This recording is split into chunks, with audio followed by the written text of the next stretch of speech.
Boston, March 1776. Nearly a year has passed since Yankee farmers and British soldiers fought and fell at Lexington and Concord, and spilled each other's blood on a hill overlooking Boston. Reinforcements streamed in from other colonies, but the men who were supposed to form a continental army, New England farmers and fishermen, hunters from the backwoods of Pennsylvania and Virginia, distrusted one another almost as much as they did the British. Can anything or anyone pull such men together? General George Washington knows he must. No one knows if he can. Placing cannon on a hill overlooking Boston, Washington now drives the British away. But the guns will not be silent for long. A massive British force is on its way to crush the rebellion. Washington prepares the army and himself, knowing this war could be a long one. After I have once got into a tent, he vows, I shall not soon quit it. He keeps his promise.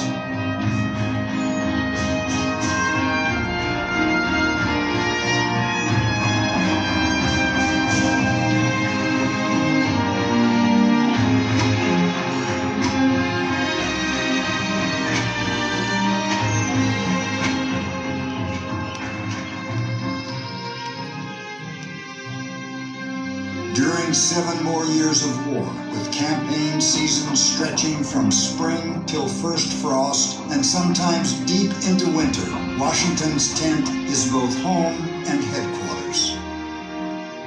His Excellency, our good old General George Washington has also spread his tent and lives amongst us. Through the entire war, Washington will see his Virginia home of Mount Vernon for only a few days.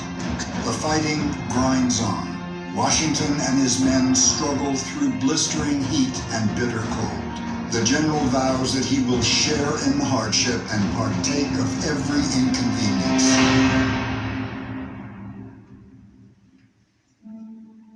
Admirers in Europe and America see a general whose Republican ideals keep him in the tented field with his army. But Washington is also a man of his time, a champion of liberty who is also a slaveholder.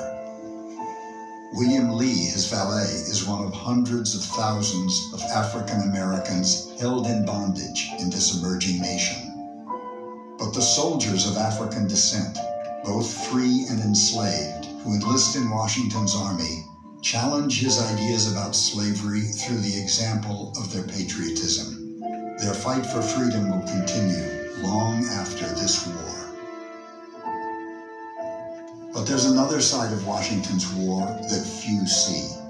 Even when houses or taverns are used as temporary headquarters, Washington's tent serves as his private office.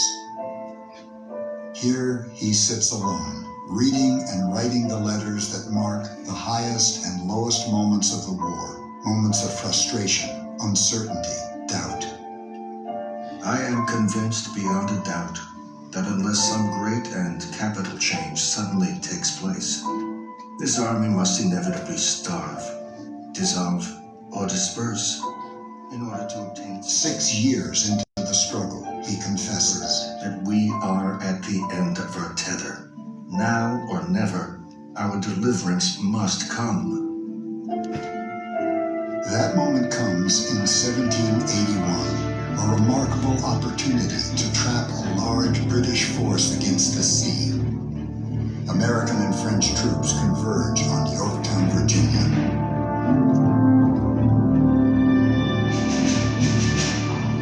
Soldiers wield picks and shovels and drag heavy guns into position for a siege. Washington puts the first shovel in the ground, fires the first cannon, and lives for weeks in his tent amidst his army, as menacing trails of enemy fire arc through the sky.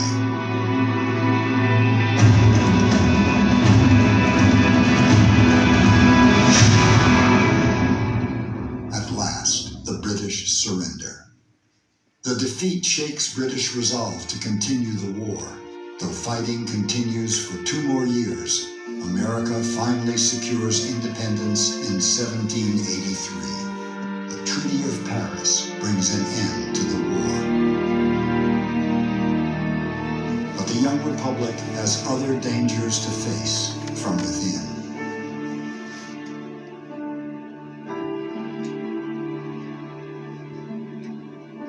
Revolutions usually end in disaster. Armies refuse to disband. Generals become dictators. What will happen this time?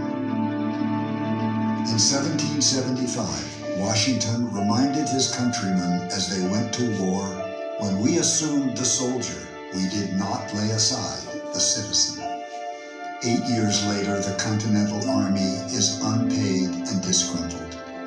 Officers at Newburgh, New York, curse Congress and speak of making Washington ruler, even a king. An astonished commander-in-chief confronts them. I have never left your side one moment.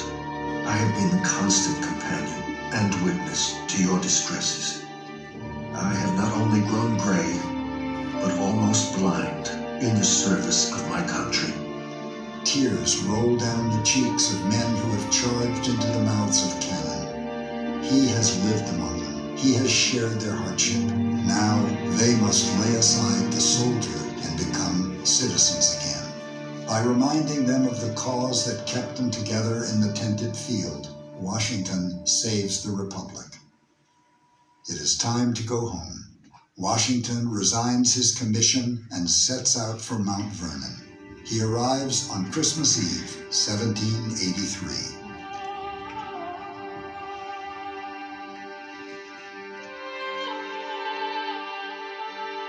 Likened to the ancient general who vanquished enemies of the Roman Republic and then returned to his farm, Washington is called the American Cincinnatus. He is the natural choice for the first president of the American Republic. After just 2 terms, Washington steps down, again handing power back to the people. After his death 2 years later, such acts inspire a friend and fellow patriot to remember Washington as first in war, first in peace, and first in the hearts of his countrymen. Washington's tent, his uniforms and military equipment, carefully packed away after the war, become treasures. By 1861, the tent has been passed down to Martha Washington's great-granddaughter, Mary Custis Lee, the wife of Confederate General Robert E. Lee. Civil War tears the nation apart over the momentous question that Washington's generation failed to answer.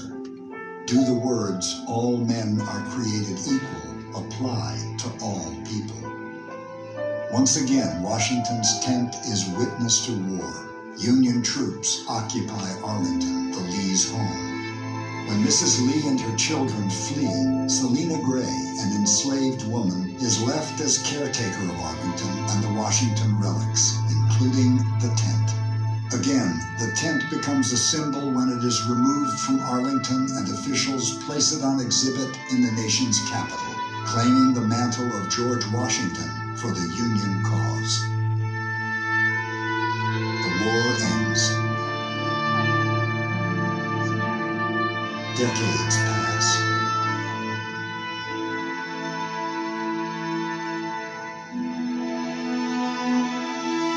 The tent is finally returned to the Lee family, who sell it to raise money for the care of Confederate widows.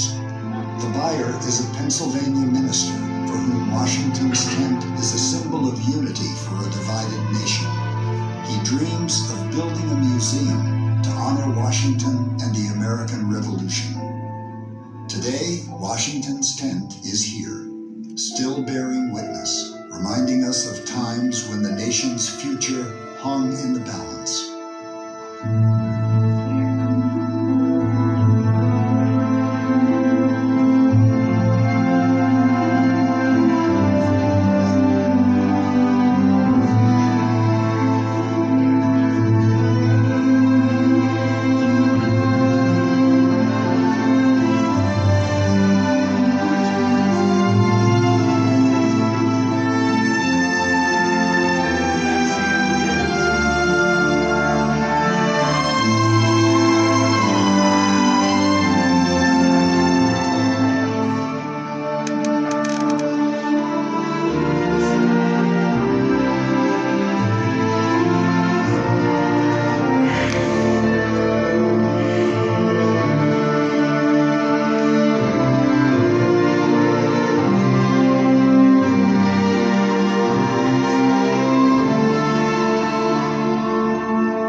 power of the people to secure their own